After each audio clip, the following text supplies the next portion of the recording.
موسیٰ علیہ السلام کی جماعت ان راستوں پر چل پڑی.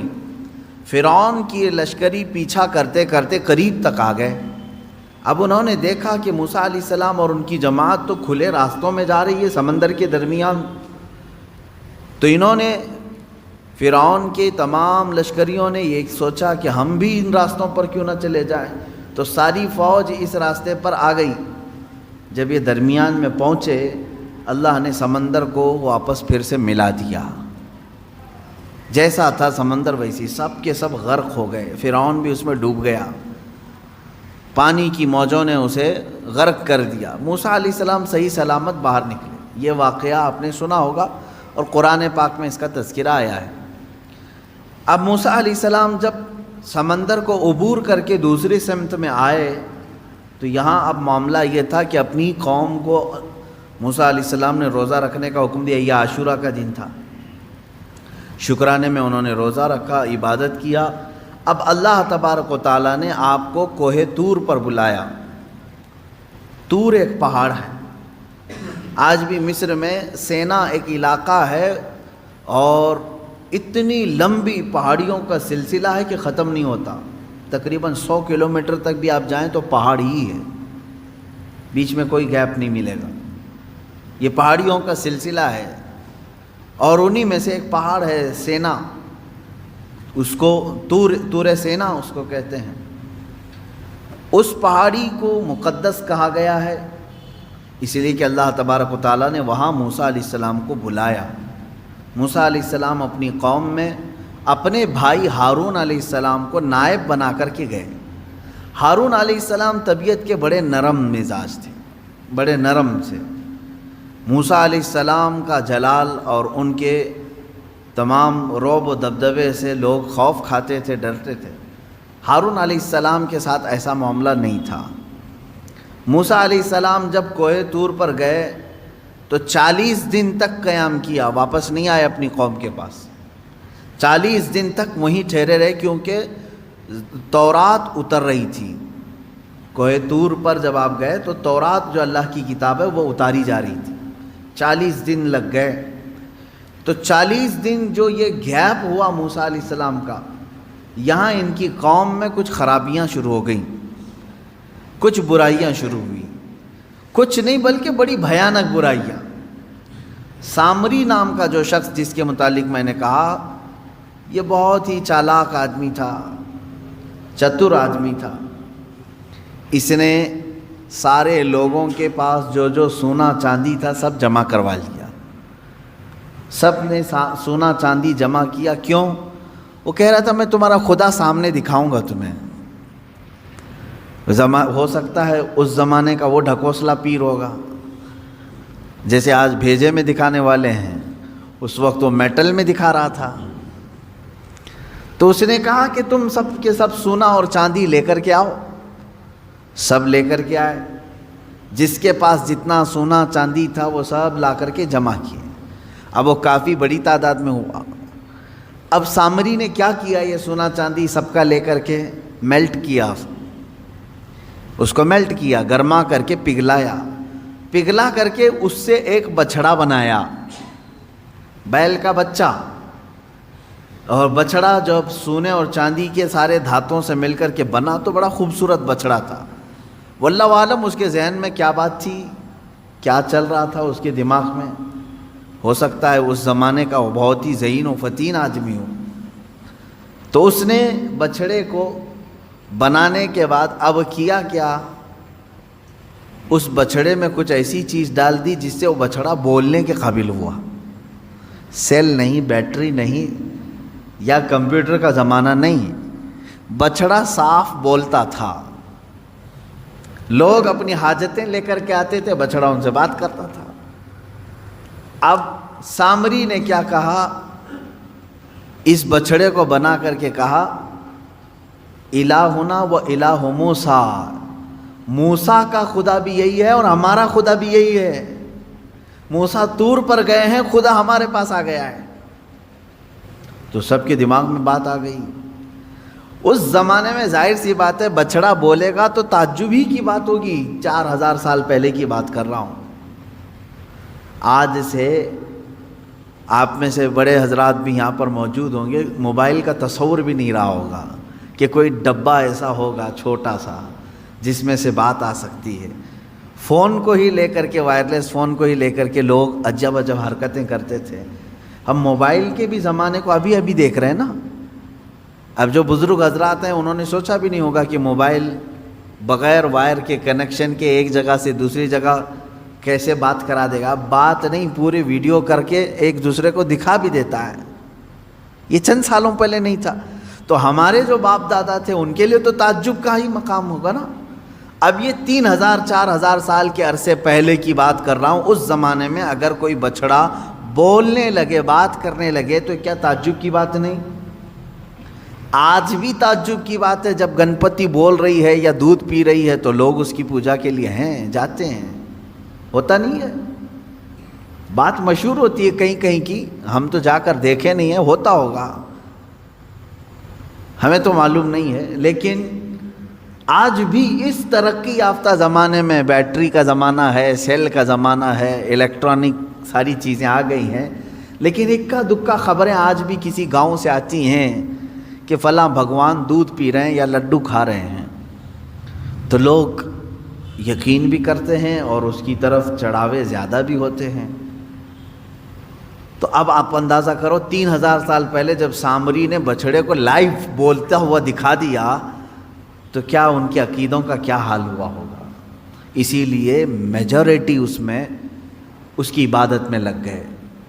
بچھڑے کی ایسی محبت رچ بس گئی کہ سجدہ بھی اسے کرنے لگے، مانگنے بھی اس سے لگے، اعتکاف بھی کرنے لگے، نظر و نیاز بھی کرنے لگے، منتیں کرنے لگ گئے بچھڑے کے سامنے۔ یہ 40 دن میں اتنا سب برا حال ہو گیا۔ ایمان والی قوم کا، فرعون کا نہیں، ایمان والی قوم کا یہ حال ہو گیا۔ موسیٰ علیہ السلام 40 دن کے بعد واپس تشریف لائے۔ اچھا، ان دنوں میں آپ کے ذہن میں یہ سوال آ سکتا ہے ہارون علیہ السلام کیا کر رہے تھے؟ کیونکہ موسیٰ علیہ السلام کے بھائی ہیں اور ان کو وہ نائب بنا کر کے بھیجے تھے۔ ہارون علیہ السلام کو جو منع کرنا تھا وہ منع کرتے رہے، لیکن اکثریت جو ہے وہ سامری کے جادو کو دیکھ کر کے اس طرف چل پڑی۔ تو جو لوگ بچ گئے وہ ہارون علیہ السلام کے ساتھ تھے، چند ایمان والے بچے رہے، اور ہر زمانے میں ایمان والوں کی تعداد رہے گی، ایسا نہیں کہ پورے روئے زمین پر ختم ہو جائیں گے۔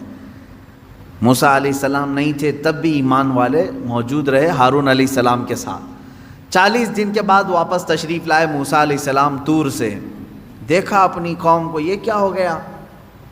تم لوگوں نے بچڑے کو کیسے معبود بنا لیا؟ اور پھر اس کے بعد سامری کو گرفتار کر کے موسیٰ علیہ السلام لے آئے۔ تو نے بڑا کھلا شرک کیا، تیرا قتل واجب ہے، اب تجھے مارا جائے گا۔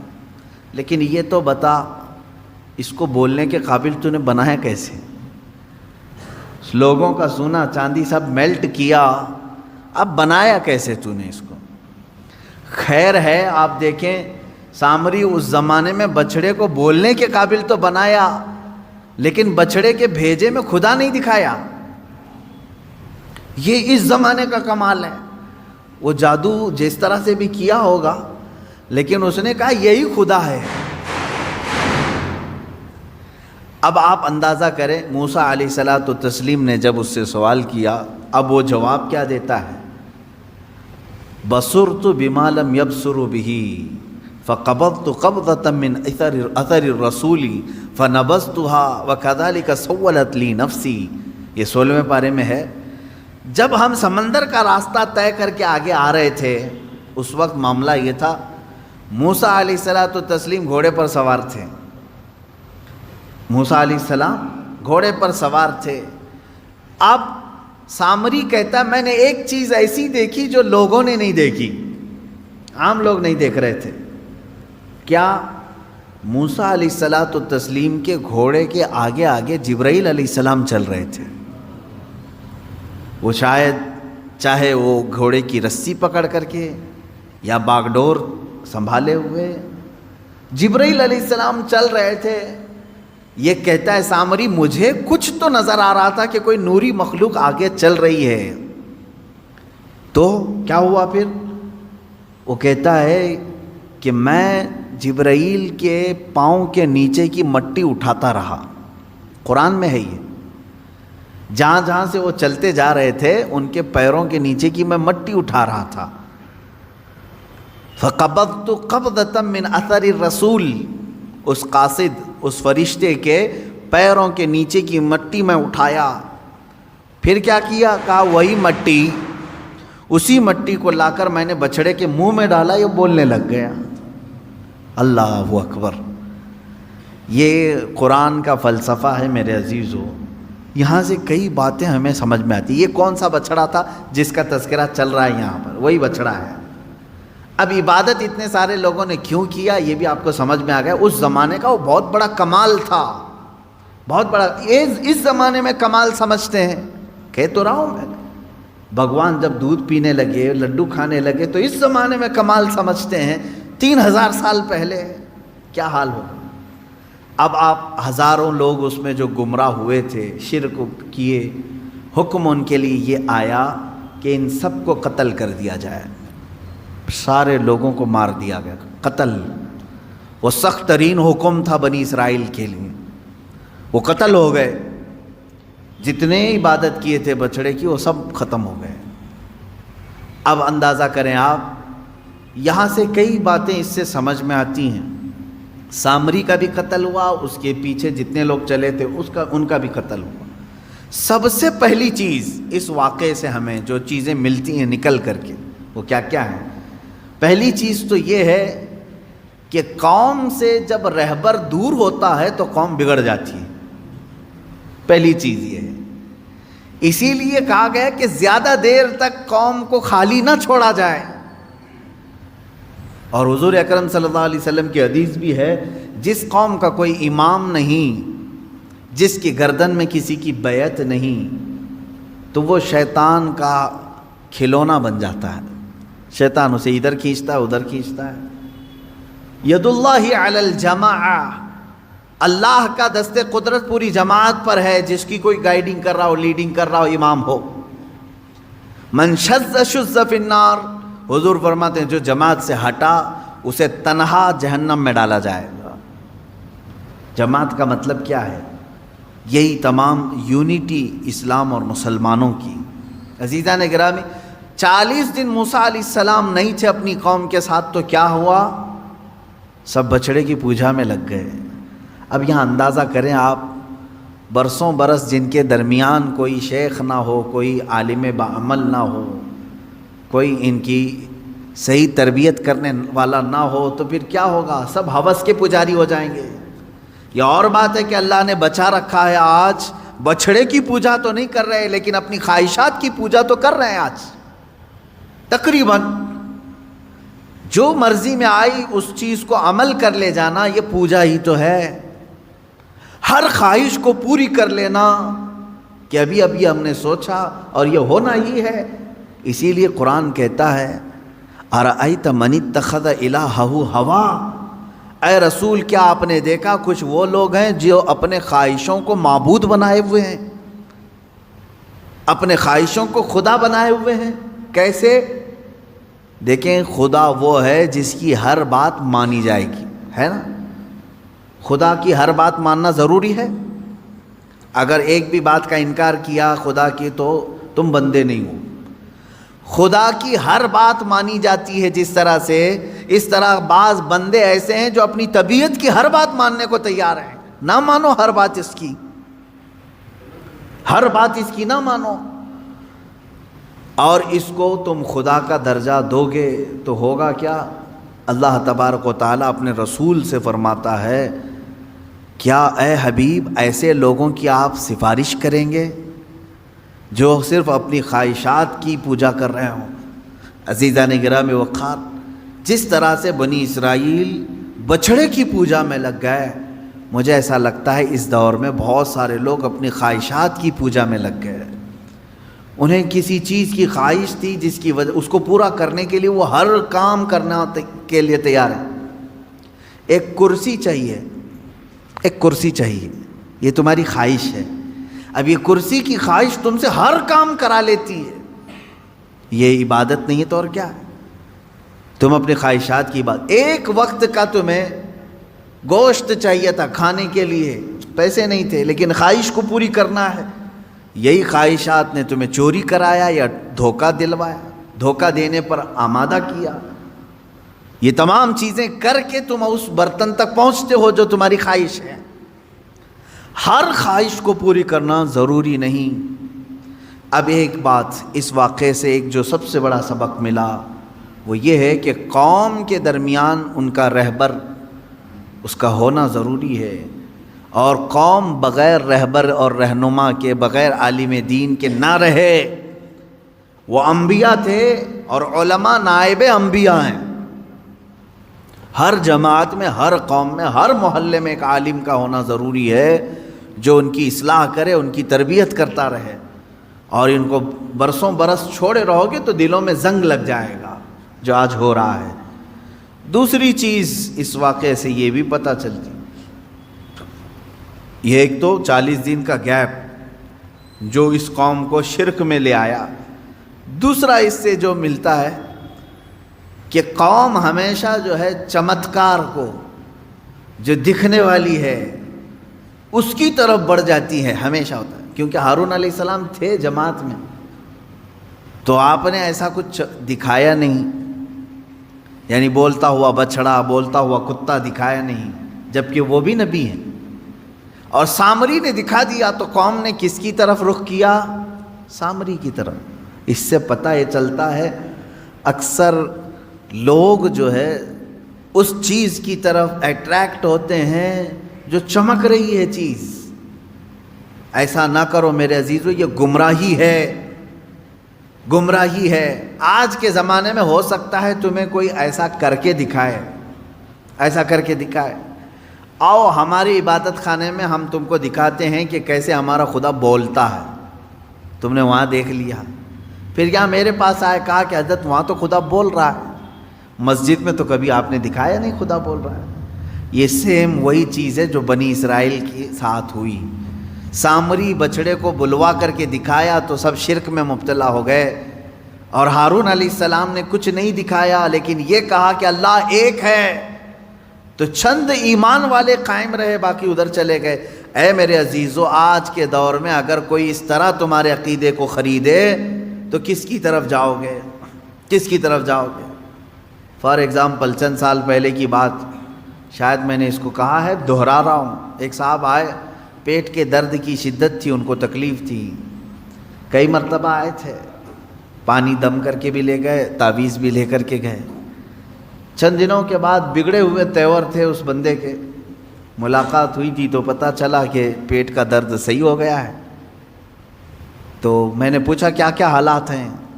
کہا کہ بس میں سب چھوڑ دیا، ایک جگہ جا رہا ہوں، فلاں جگہ۔ کیا ہے؟ کہا وہ ایک پوجا کرنی رہتی ہے گوبر کو رکھ کر کے۔ کہا کر رہا ہوں۔ یہ کہاں سے آئی تمہارے اندر چیز؟ اس نے کہا فلاں بابا تھے، انہوں نے ایک لکوڈ دیا پینے کے لیے، پیٹ درد صحیح ہو گیا۔ کہا کیا لکوڈ دیا تھا؟ کہا آپ برا مانیں گے حضرت۔ میں نے کہا کیا چیز دیا پینے کے لیے؟ کہا گائے کا پیشاب۔ کہا پی لیا تم نے؟ کہا ہاں پیا، پیٹ کی درد کی شدت تھی۔ اس کے بعد پھر وہ کہتا ہے کہ میں پوجا کرتا ہوں۔ یہ ہے عزیزان گرامی وقار، شیطان ابلیس لعین ہو سکتا ہے تھوڑی دیر تمہاری بیماریوں کو سن کر کے دکھائے، ہو سکتا ہے تھوڑی دیر تمہاری بیماریوں کے اوپر پردہ ڈال کر کے دکھائے تاکہ تمہارا عقیدہ خراب ہو جائے، تم یہ سوچنے لگ جاؤ کہ نہیں یہاں سے شفا ملتی ہے۔ ایمان والا وہ ہے جو ایوب علیہ السلام کے نقش قدم پر چلے ہیں کہ بدن میں پورے کے پورے چھالے پڑ جائیں، جسم کٹ جائے، تب بھی ایوب علیہ السلام کا ایمان یہ تھا کہ شفا میرا مولا ہی دے گا، شفا میرا اللہ دے گا۔ ہر چمکنے والی چیز، ہر سامنے دکھنے والی چیز کے اوپر ایمان لانا ضروری نہیں میرے عزیزوں۔ اس کی سیم ایسی مثال دیکھ لیں، میجورٹی لوگوں کی آج کون سے ہاسپٹل جاتی ہے، کون سے ڈاکٹر کے پاس وزٹ کرتی ہے، سب کو معلوم ہے۔ بیچارے آج BHMS اور BUMS والوں کی بھی حالت یہ ہو گئی ہے کہ وہ لوگ بھی ایلوپیتھک ہی پریکٹس کرنا چاہتے ہیں، ان کی فیلڈ نہیں ہے۔ وہ BHMS ہیں, BUMS ہے. BHMS والے ہومیوپیتھک ان کو کرنا چاہیے, پریکٹس کرنا چاہیے. BUMS والوں کو یونانی کرنا چاہیے, BAMS والوں کو آیورویدک کرنا چاہیے. لیکن وہ سب چھوڑ چکے, گولیاں یہی دیں گے. تم کو ڈولو چاہیے, ڈولو لے لو. وجہ کیا ہے؟ یہاں کوئک صحیح ہونا, فوراً صحیح ہونا, یہ چمتکار ہے ایلوپیتھک ڈاکٹروں کا. ان ڈاکٹروں نے ابھی گولی دی, شام میں بخار چلی گئی, رات کو گولی کھا کے سوئے, صبح تک سردی ختم ہو گئی. تو انسان کو ایسا چاہیے آج کے زمانے میں. یہ اس طرح کی خواہش تمہیں گمراہی کی طرف لے جائے گی. کیوں میرے عزیزو؟ انہی ڈاکٹروں سے پوچھ لینا جنہوں نے آپ کو فوراً صحیح کر دیا ہو, ایک دن میں صحیح کر دیا ہو. ایک بیماری کو صحیح کر کے وہ 4 بیماریاں سائیڈ ایفیکٹ میں ڈال کے بھیجتے ہیں. ہوتا ہے کہ نہیں ہوتا معلوم ہے آپ کو؟ ہر ایک دوا کا سائیڈ ایفیکٹ ہے. یہ خود ایلوپیتھک پورا مطلب جو پینل ہے وہ خود کہتے ہیں. اب ہونا یہ چاہیے, ایک ڈاکٹر صاحب ہیں BUMS ہیں, اور اس کی تھوڑی بہت ہمیں شدھ بدھ ہے یونانی دوائوں کی. میری ان سے بات ہو رہی تھی, میں نے کہا کہ ڈاکٹر صاحب یہ بہت اچھی لائن ہے, اس کو آپ امپروو کریں, ان دواؤں کو اور لائیں. تو انہوں نے کہا کیا کریں حضرت, بات ایسی ہے کہ ہمارا اثر دیر سے دکھاتا ہے اور لوگوں میں اتنا صبر نہیں ہے. وہ اسی چیز کی طرف جاتے ہیں کہ جمعہ کو گولی کھائیں, سنیچر کو فٹ ہو جائیں. ایک دن کا ان کو چاہیے. اسی لیے ہم نے خود اپنی لائن چھوڑ دی ہے, پریکٹس اس پر کر رہے ہیں, دوائیاں وہی دے رہے ہیں. عزیزان گرامی وقار, یہ چیز زندگی میں بھی ہو رہی ہے, ہمارے زندگی میں بھی. بنی اسرائیل نے وہاں پر 2 معاملات تھے. ایک طرف ہارون علیہ السلام ہیں جو کہہ رہے ہیں اللہ ایک ہے اور اس کی بڑی طاقت ہے, نہیں مان رہے تھے ان کی بات. کس کی طرف گئے؟ وہ سامری کی طرف, کیونکہ وہ دکھا رہا تھا, بچڑے کو بولنے کے قابل بنا کر کے لوگوں کے سامنے لائیو دکھا رہا تھا, اس کی طرف چلے گئے. اس کا مطلب یہ ہوا کہ ہر لائیو دکھنے والی چیز حقیقت نہیں ہوتی. ایمان کو اپنے سنبھالو. یہ باتیں میں اس لیے کر رہا ہوں, ان قریب دجال کے زمانے کا آنے کا زمانہ قریب آ چکا ہے. دجال کے آنے کا زمانہ ان قریب ہے. وہ اس سے بھی بڑے چمتکار دکھائے گا. تب آپ کیا کریں گے؟ اسے خدا کہہ دیں گے. وہ زمین سے سبزے اگا کر دکھائے گا, بارش برسا کر دکھائے گا, کسی مردے کو زندہ کر کے دکھا دے گا. یہ اتنی بڑی چیزیں ہیں کہ لوگوں کا عقیدہ ڈاواڈول ہو جائے گا. اس لیے میں کہہ رہا ہوں کہ ابھی سے ایمان اتنا مضبوط رکھو. میں نے اللہ کو دیکھا نہیں, اللہ ہے, اور میرے نبی نے فرمایا وہ ایک ہے, میں ایک ہی خدا مانتا ہوں, اور اس سب سے بڑا طاقت والا ہے وہ بھی میں تسلیم کرتا ہوں. یہ عقیدے ایسے ہیں جو غائبانہ طور پر تمہیں کوئی بھی طاقت ہلا نہ سکے. تھوڑی سی گولیاں تمہیں پریشان نہ کریں. تمہارے بچوں کی بیماری میں کسی نے اگر ہاتھ رکھ کر کے صحیح کر دیا تو اس کی طرف یہ نہ سمجھ لو کہ یہی سب سے بڑا شفا خانہ ہے. نہ, شفا اللہ ہی کی طرف سے ہے. اب یہاں بات جو چل رہی تھی بچھڑے کی, اس میں اور ایک بات, 2 چیزیں میں نے ذکر کیا. موسیٰ علیہ السلام کا جو اتنا گیپ تھا یہ قوم میں گمراہی پیدا کر دیا. دوسری چیز یہ ہے کہ قوم کی عادت یہ ہے کہ وہ چمتکار کو دیکھ کر کے فوراً گرویدہ ہو جاتی ہے. ایسا آپ نہ کریں, آپ نہ کریں. مثال کے طور پر اگر کوئی آپ سے حضور اکرم صلی اللہ علیہ وسلم کا نائب عالم دین یہ کہہ دے کہ آپ فلاں عمل کریں آپ کو جنت ملے گی, آپ یہ سوال نہ کریں ابھی دکھاؤ کیسی ہے جنت. یہ تو بنی اسرائیل کا سوال ہوا. آپ یہ کہیں ٹھیک ہے میں صبر کرتا ہوں, میری موت کے بعد تو جنت ملے گی انشاءاللہ. ایمان والے کی یہ عادت ہونی چاہیے. صحابہ نے کبھی ایسا سوال نہیں کیا حضور آپ جنت کے تذکرے اتنے کرتے ہیں, ایسی ہے ویسی ہے, کبھی دکھاتے نہیں آپ؟ نہیں. صحابہ اکرام رضوان اللہ علیہم اجمعین کو یقین تھا اگر نبی نے فرمایا تو ملے گی ضرور. ہر ایمان والے کے بھی یہی عقیدہ ہو. تیسری ایک بہت بڑی چیز اس کے اندر جو ملتی ہے, سامری نے بچڑے کو بولنے کے قابل کیسے بنایا تھا؟ واقعہ میں نے بتایا, جبرائیل علیہ السلام کے قدموں کے نیچے کی مٹی اٹھایا تھا اس نے, اور وہ لا کر بچڑے کے منہ میں ڈال دیا تھا. بچڑا کون سا؟ میٹل کا، سونے چاندی سے پگھلایا ہوا، اور بولنے لگا تھا. تو میرے عزیزو، یہ قرآن کی آیت میں پڑھ رہا ہوں.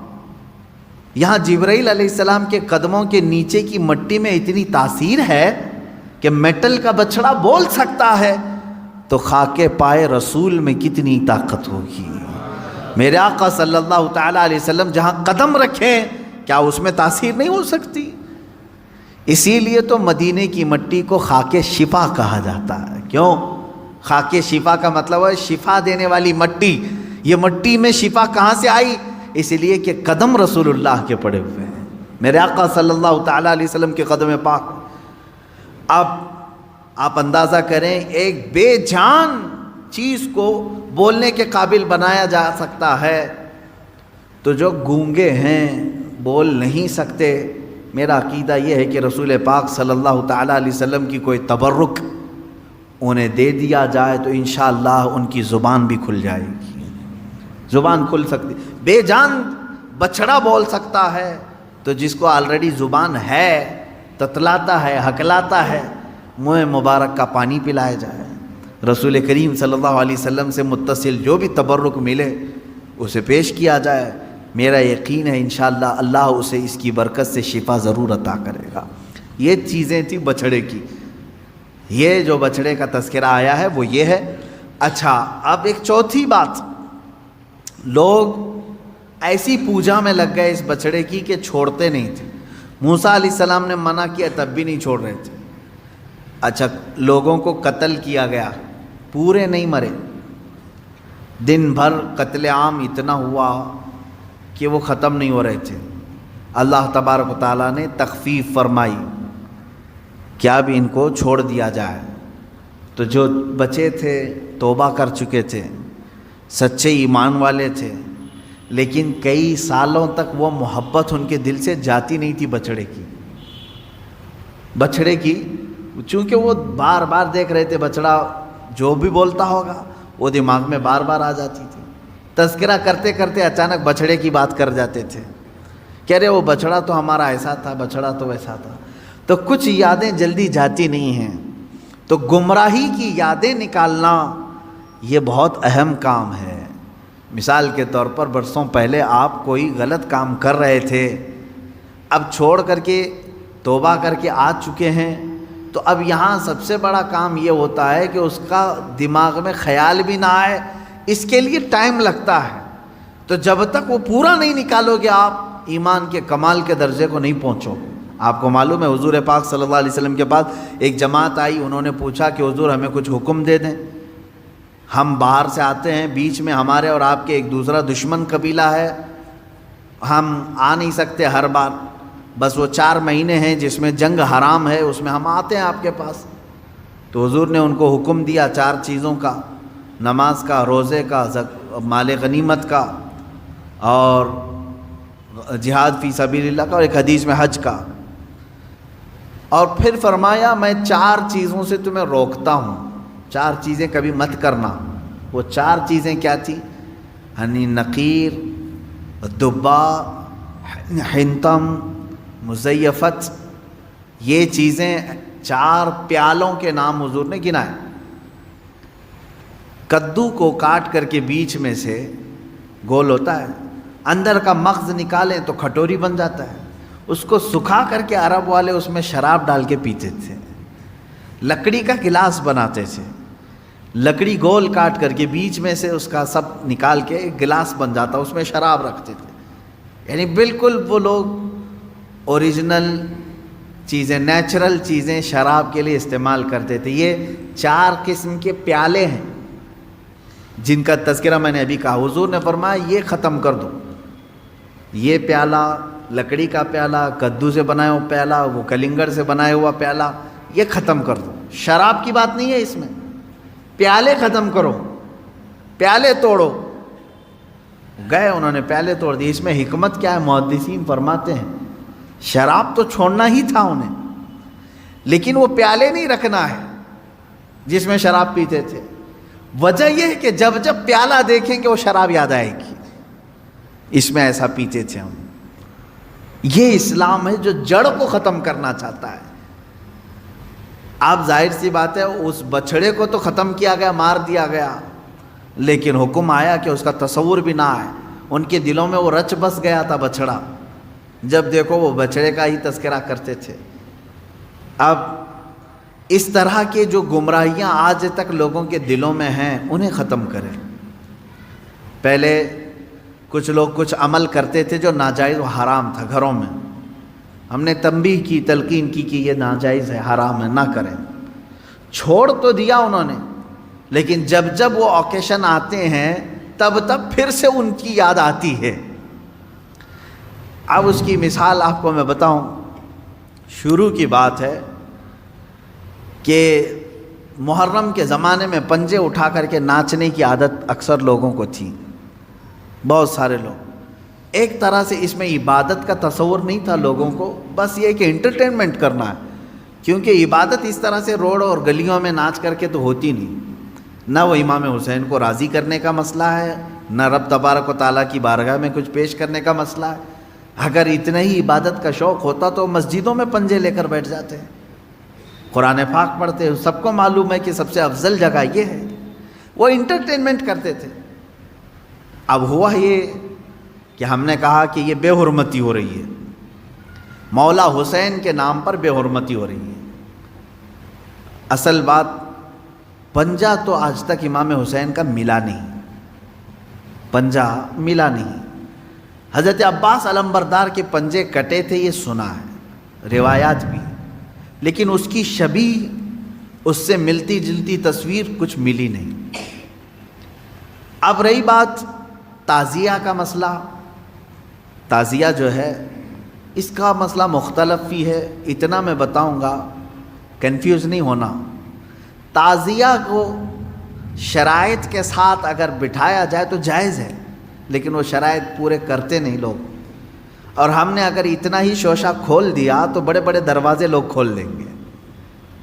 بات صرف اتنی تھی تعزیہ کی. امام حسین کا جو روضہ ہے اس روزے کی شکل کی کوئی چیز بنا کر کے آپ نے رکھ دیا، تو کسی بھی بزرگ کے روزے کی شکل بنا کر کے رکھنا مستحسن ہے، کوئی حرام کام نہیں ہے، ناجائز نہیں ہے.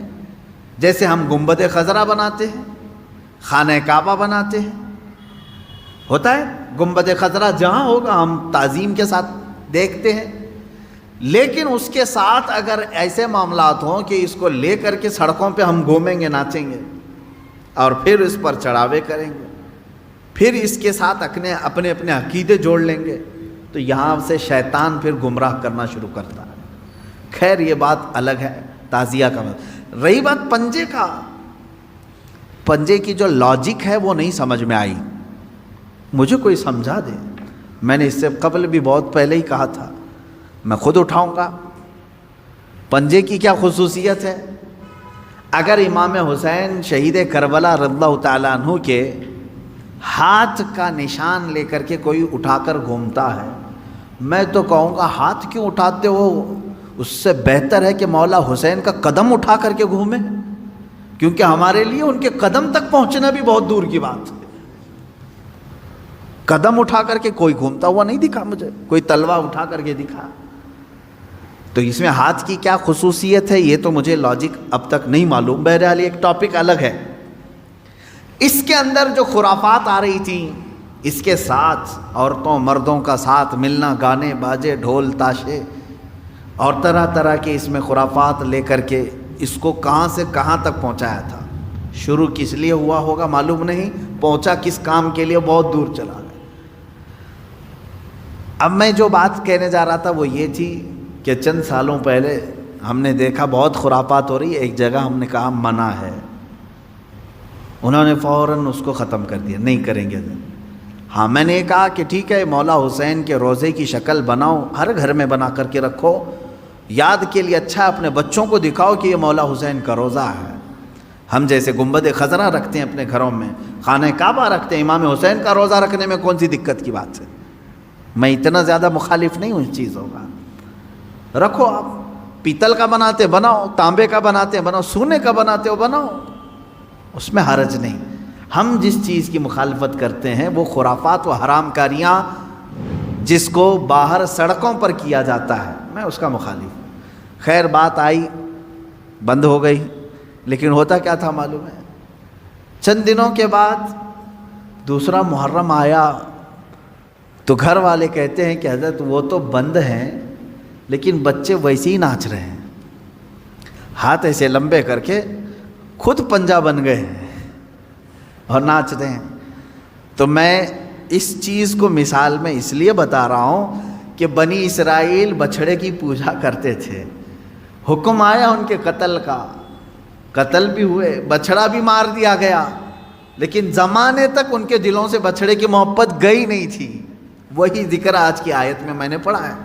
اللہ فرماتا ہے ثم اتخذوا العجل من بعد ما جاءتهم البینات، پھر یہ بچھڑے کو ایسا لے کر کے بیٹھے رہے جبکہ ان کے سامنے کھلی ہوئی نشانیاں تھیں۔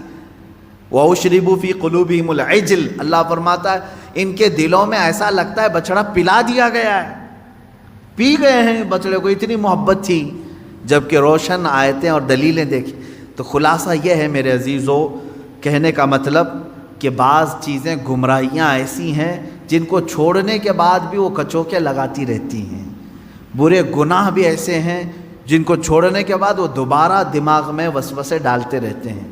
ان کاموں کو حتمی طور پر اپنے تصور میں بھی نہ آئے۔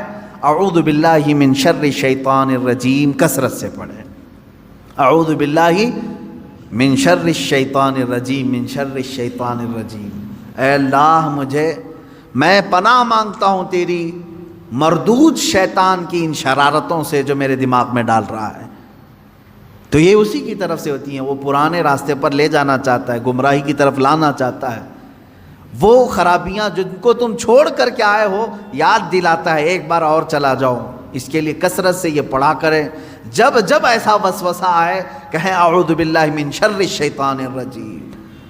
آج ہی صبح گناہ سے توبہ کیا، سوچا کہ نہیں کروں گا یہ گناہ، لیکن رات ہوتے ہی پھر خیال آیا ایک بار اور کر لو، میں بتا رہا ہوں فوراً اس وقت یہ پڑھو اعوذ باللہ من شر الشیطان الرجیم۔ اے اللہ میں تو چھوڑ چکا تھا شیطان مردود، پھر مجھے لا رہا ہے وسوسے، میں تیری پناہ مانگتا ہوں مردود شیطان کی شرارتوں سے۔ یہ باتیں یہاں تک ختم ہو گئیں، اور آگے کی جو آیت میں نے تلاوت کی تھی آج کی، اس میں اللہ تعالیٰ نے یہ فرمایا ہے کہ بنی اسرائیل کو ایک حکم یہ بھی تھا کہ یہ جب بیت المقدس میں جائیں تو سجدے کی حالت میں جائیں، لیکن ان میں سے بہت سارے نافرمان ایسے تھے کہ وہ اپنی سرین کو گھسیٹتے ہوئے ایسے جا رہے تھے۔ حکم ہوا تو سجدہ کر کے جائیں، لیکن وہ مذاق کے طور پر سرین اپنے گھسیٹتے ہوئے اس طرح سے بیت المقدس میں جانے لگے۔ ایک نافرمان یہ کیا انہوں نے، اور پھر اللہ نے فرمایا تھا ہفتے کے دن شکار نہ کرنا، سنیچر کے دن شکار کرنا ان کے لیے حرام تھا۔ تو یہ بنی اسرائیل کیا کرتے تھے، جمعہ کے دن جال لگا کے آتے تھے مچھلیوں کا، اور اتوار کو جا کر کے لے کے آتے تھے۔ کہتے ہم سنیچر کو شکار نہیں کیے، جمعہ کو جال لگائے تھے، اتوار کو لے کے آئے، پھر مچھلیاں کون سے دن پھنسی تھی ہیں۔ تو اس طرح ہیلے بہانے کس کے لیے کرتے ہیں؟ اللہ کے لیے۔ وہ اللہ کو دھوکہ دینے کی سوچتے ہیں، جیسے کچھ لوگ زکوٰۃ چھپانے کے لیے کرتے ہیں، سال ہونے سے پہلے کسی کو مالک بنا دیا، بھائی سال نہیں ہوا میرے پاس، وہ 6 مہینے رکھا اس نے واپس لوٹا دیا۔ تو یہ بنی اسرائیل کی وہی حرکتیں ہیں میرے عزیزو، اللہ کا عذاب آئے گا ان چیزوں پر۔ تم ایک دوسرے کو چھپا سکتے ہو بہت ساری باتیں، لیکن اللہ رب العزت سے کوئی چیز نہیں چھپے گی، تمہارے دلوں کے حالات سے وہ باخبر ہے۔ اور اللہ نے فرمایا ہم نے ان سے گاڑا عہد لیا تھا کہ یہ چیزیں نہیں کرو گے، پھر بھی انہوں نے کیا۔ فَبِمَا نَقْضِهِمْ مِيثَاقَهُمْ، اللہ فرماتا ہے تو ان کی کیسی بدعہدیوں کے سبب ہم نے ان پر لعنت کی ہے۔ یعنی وعدہ خلافی کرتے تھے یہ بنی اسرائیل یہودی، توبہ کرتے تھے اللہ آئندہ سے ایسا کبھی نہیں کریں گے، بچڑے کی پوجا میں لگ گئے۔ فرعون سے تو نجات دے دے ہم سب چھوڑ دیں گے، اللہ نے نجات دی، پھر وہی کرنے لگے۔ اور پھر اللہ تبارک و تعالیٰ نے ان سے فرمایا تھا کہ تم سجدہ کر کے جاؤ گے بیت المقدس میں، یہ جان بوجھ کر کے انہوں نے اپنے پیچھے والا حصہ گھسیٹتے ہوئے زمین پر اندر گئے، اور کہنے کا حکم تھا ان کو حتۃ نغفر لکم، مغفرت ہو اے اللہ۔ تو لیکن وہ کیا کہہ رہے تھے، حبۃ، اے دانہ ہی دانہ ہے، اناج ہی اناج چاہیے ہمیں، ایسی نافرمان قوم تھی. اللہ فرما رہا ہے تسبیح بولو مغفرت مغفرت، اور وہ کہہ رہے ہیں گیہوں جوار گیہوں جوار، یعنی دانوں کے نام لے کر کے کہہ رہے تھے کہ یہ ملے ہم کو فلاں ملے. تو یہ نافرمانیوں کے سبب اللہ تعالیٰ فرماتا ہے ہم نے ان پر عذاب نازل کیا، ان پر لعنت کی، اس لیے کہ وہ آیات الہی کے منکر ہوئے ہیں، اللہ کی آیتوں کے منکر ہوئے.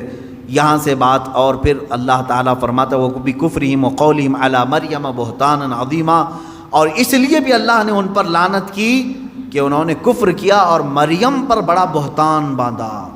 یہ یہودی ہی تھے جو حضرت بی بی مریم پر تہمت لگاتے تھے کہ عورت ناپاک ہے، بغیر شوہر کے اس کو بچہ کیسے ہوا، اس نے غلط کاری کی ہے، بدکاری کی ہے، معاذ اللہ رب العالمین. 1000 تہمتیں سیدہ بی بی مریم سلام اللہ علیہا، وہ عفت معاب تھیں، طاہرہ تھیں، زاہدہ تھیں، عابدہ تھیں، بطول تھیں، جن کو کسی بشر نے چھوا نہیں، ان پر ان یہودیوں نے تہمتوں کی بوچھار لگائی. اس پر اللہ تعالیٰ فرماتا ہے کہ ہم نے ان پر لعنت کی ہے. اب یہاں سے پھر میرا ٹاپک چلے گا کہ یہودی لعنت شدہ قوم کیوں ہے، کیونکہ آج مجھے بتانا ہوگا کہ آج بھی یہود پوری دنیا میں اپنے پنجے گاڑنے کے لیے کس کے ناک میں دم نہیں کیا ہوا ہے. سارا کا سارا یہ جو کھیل دیکھ رہے ہیں آج دنیا میں اتھل پتھل ہو رہی ہے، یہ چند شرپسند یہودیوں کی وجہ سے. مجھے کہتے ہیں کچھ لوگ اینٹی جیوز ہیں، آپ سارے یہودیوں کے اینٹی تھوڑی نہ ہیں. جو ایمان والے تھے ہم ان کے مخالف نہیں ہیں، جو اللہ کو ایک مانتے ہیں، انبیاء پر ایمان لاتے ہیں، وہ اچھے یہودی تھے پہلے زمانے میں. ہم تو تمہارے کرتوت کے مخالف ہیں، ہم تمہارے تمام یہ مظالم کے خلاف بولتے ہیں جو تم آج پوری دنیا پر ڈھائے ہوئے ہو. انہوں نے خفیہ تنظیمیں بنا کر رکھی ہیں، یہ عیسائیوں کو بھی برباد کرنا چاہتے ہیں، مسلمانوں کو بھی. ان کا صرف اور صرف نظام ایک ہی ہے کہ دنیا بنی ہے تو صرف یہودیوں کے لیے بنی ہے، راج ہوگا تو صرف یہودیوں کا ہوگا، باقی ساری انسانیت غلام ہوگی. اس پر میں انشاءاللہ آگے گفتگو کروں گا. یہاں سے آیتیں یہی چل رہی ہیں. اللہ فرما رہا ہے ان پر ہم نے لعنت کیوں کی، ان پر ہم نے لعنت کیوں کی. ان کی کئی وجوہات اللہ نے بیان کی. یہ ہمیشہ وعدہ خلافی کرتے ہیں، وعدہ توڑتے ہیں. اب اندازہ کرو یہودی جو اللہ سے کیا ہوا وعدہ توڑ سکتے ہیں تو تمہارے سے کیا ہوا وعدہ کیسے نہیں توڑیں گے؟ یہ تو پل بھر میں توڑیں گے. اور اللہ سے ایسے وقت میں وعدہ کرتے تھے جب آسمان اتار کے ان کے سروں پر رکھ دیا گیا، وعدہ کیا آئندہ سے کبھی نہیں کریں گے. انہیں معلوم ہے اللہ کی طاقت کیا ہے، اس کے باوجود وہ اللہ کا وعدہ توڑتے تھے. اب اللہ کا وعدہ توڑنے والی قوم کیا تمہارے بھروسے کے قابل ہوگی؟ تم بھروسہ کرو گے؟ حیرت ہے آج سعودی عرب اسرائیل پر بھروسہ کر رہا ہے.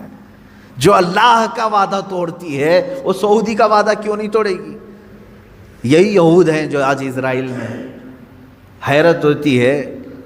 ابھی سعودی عرب نے اپنے تعلقات جو استوار کیے ہیں اسرائیل سے وہ یوں ہی نہیں کیے. اس کی وجہ ہے، میں نے اس سے قبل شاید کسی محفل میں آپ سے کہا تھا، سعودی عرب کو خطرہ ایسا لگنے لگا خطے میں کہ اب ہمارے دشمن بڑھ رہے ہیں، کیونکہ ترکی اب ببانگ دہل بولنا شروع کر چکا ہے. ترکی اپنی طاقت میں بہت آگے بڑھ رہا ہے. ترکی اپنا الگ الائنس بنا رہا ہے، کیونکہ سعودی عرب کا وہ IC ہمیشہ پہلے سے ہے، ایک آرگنائزیشن ہے اسلامک کنٹریز کا. ترکی اس میں سے الگ ہو کر، پاکستان اس میں سے الگ ہو کر، ایران الگ ہو کر، چائنا کو بھی یہ لوگ شامل کر کے، رشیا کو بھی شامل کر کے، قطر کو بھی لے کر یہ اپنا الائنس بنانے لگ گئے. خوف، یہ سیاسی معاملات ہیں جو دنیا کی سیاست پر نظر رکھتے ہیں، اچھی طرح جانتے ہیں. اب سعودی کو خطرہ ایران سے ہوا، خطرہ ترکی سے ہوا، تو گود میں جا کر بیٹھا اسرائیل کے کہ آپ ہمارے مائی باپا ہو، آپ ہماری حفاظت کر لینا. اسرائیل نے ہاتھ رکھ دیا سعودی کو، تو میرا بچہ ہے اگرچہ ناجائز ہے، ہم تو تیری پرورش کریں گے، ہم تیرے بیک سپورٹ رہیں گے. بس اتنی سی بات ہے کہ اسرائیل کا سپورٹ سعودی کو ملا اور UAE کو ملا. دبئی کی عمارتیں ہل رہی ہیں، کس بات پر؟ خوف سے. ہم نے تو آسمان چھوتی ہوئی عمارتیں بنائی، سیکورٹی تو نہیں ہے. جب آس پاس کے دشمن ملک یعنی ملک دشمن ہو جائیں گے تو خطرہ ان کی بلڈنگوں پر بھی ہے. ہمیشہ لہرا رہی ہیں خوف سے. تو ظاہر سی بات ہے کسی ایسے کا ہاتھ ان کو چاہیے، لیکن انہوں نے کس کا ہاتھ پکڑا؟ اسرائیل کا ہاتھ پکڑا. یہ ہے اصل وجہ. ان کو اپنا خود کا علاقہ محفوظ کرنے کے لیے اسرائیل کا سہارا لینا پڑا. لیکن یہ وہ قوم ہے جو اسلام کا نام لیتی ہے. کاش یہ قرآن پڑھے ہوتے تو میں سمجھتا ہوں ذرا برابر ان کے دل میں ایمان ہوتا تو کبھی ایسی قوم پر بھروسہ نہیں کرتے جس قوم پر اللہ نے ہر نماز میں ہر رکعت میں لعنت کرنے کا حکم دیا ہے. غیر المغضوب علیہم ولا الضالین. سورہ فاتحہ میں ہم کہتے ہیں اے اللہ ہم کو یہودیوں کے راستے پر نہ چلا. وہ مغضوب ہیں. مغضوب کا مطلب اللہ کا غضب ہے ان کے اوپر. جس قوم پر اللہ کا غضب ہے ان سے ہاتھ ملانا کہاں کا اسلام ہے؟ ہاں تمہارے سیاسی معاملات کے لیے ہاتھ ملاؤ، چوم لو، تم کو جو بوسے دینا وہ بوسے دے لو، تمہارے معاملات الگ ہیں. لیکن میرے عزیزو اس طرح راستے ہموار کر لینا کہ تو میرا بھائی میں تیرا بھائی، آگ اور پانی ایک ہو نہیں سکتے. دیکھنا ایک وقت آئے گا ہو سکتا ہے میری زبان بند کر دیں. لیکن میرے عزیزو جو کہہ رہا ہوں قرآن کی بات کہہ رہا ہوں. جو قوم عہد شکنی کرتی ہے، وعدہ خلافی کرنے میں مشہور ہے، اللہ نے قرآن میں فرمایا وہ اس سعودی کا وعدہ کب تک پورا کرے گی؟ دیکھو آپ انتظار کرو. ان کے اوپر جو ہاتھ رکھا ہے یہ کب تک رہے گا؟ جب تک اس کا خود کا مفاد رہے گا اس وقت تک اس کا ہاتھ رہے گا. اور جہاں ان کا مفاد ختم ہوا ان سعودیوں کو بندروں کی طرح نچائیں گے اور جیلوں میں ڈالیں گے. اس خطے پر وہ خود قابض ہوں گے کیونکہ ان کا خود کا خواب ہے کہ ہم کو گریٹر اسرائیل بنانا ہے جو مدینے تک جائے گا. اسرائیل اتنا بڑا بنے گا کہ شام بھی اس میں آئے گا، جارڈن بھی اس میں آئے گا، اور پھر عراق کا کچھ حصہ آئے گا، مصر کا کچھ حصہ آئے گا، اور مدینے تک آئے گا. سعودی عرب اتنا بڑا ایک اسرائیل بنانے کا خواب ہے. آپ میپ دیکھ لیں گریٹر اسرائیل کا. اس میپ کے پر وہ کام کر رہے ہیں، محنت کر رہے ہیں. اور سعودی عرب یہ سوچ رہا ہے کہ ہماری یہ سیکورٹی کے لیے ہمارے تک آ رہے ہیں، چند دنوں کے بعد تمہاری کرسیاں ہل جائیں گی. اور اللہ رب العزت ہلائے گا. کیوں نہیں؟ اس لیے کہ پوری امت مسلمہ کے ساتھ تم نے دھوکہ کیا ہے. خادم الحرمین شریفین کہہ کر کے یہ جن کے بارے میں اقبال نے بہت پہلے کہا تھا، یہی وہ شیخ حرم ہے جو چرا کے بیچ کھاتا ہے گلی میں بو زردلق اویس و چادر زہرا. یہ اقبال کا قول ہے. یہاں جتنی مقدسات تھی ان کو بیچ کر کھانے کے لیے بیٹھا ہوا شیخ حرم ہے. یہ در حقیقت یہ نہ خادم الحرمین ہے، نہ خادم الاسلام ہے، نہ خادم المسلمین ہے. یہ تو صرف خادم الیہود ہیں. خادم الیہود ہیں، وہ جو کہیں اس پر عمل. اب یہاں سے قرآن کی آیتیں اسی پر چلیں گی. اللہ نے اگر زندگی باقی رہی تو اس پر میں گفتگو کروں گا کہ یہ لعنت شدہ قوم کیوں ہے، کن حرکتوں کی وجہ سے اللہ نے ان کو قیامت تک ملعون کہا ہے. یہ لعنت ہوتی رہے گی ان پر. اللہ رب العزت اس قوم کی نحوستوں سے ہمیں بچا ہے، اور اس کی تمام تر دراندازیاں جو اسلام اور مسلمانوں کے لیے ہو رہی ہیں، مولا تعالیٰ اسلام اور سنیت کو ان کی دراندازیوں سے محفوظ رکھے. خلاق العالمین یہود و نصارہ کی تمام برے منصوبوں کو تو خاک میں ملا دے، اسلام و سنیت کا بول بالا فرما دے. وآخر دعوانا ان الحمد للہ رب العالمین. السلام علیکم.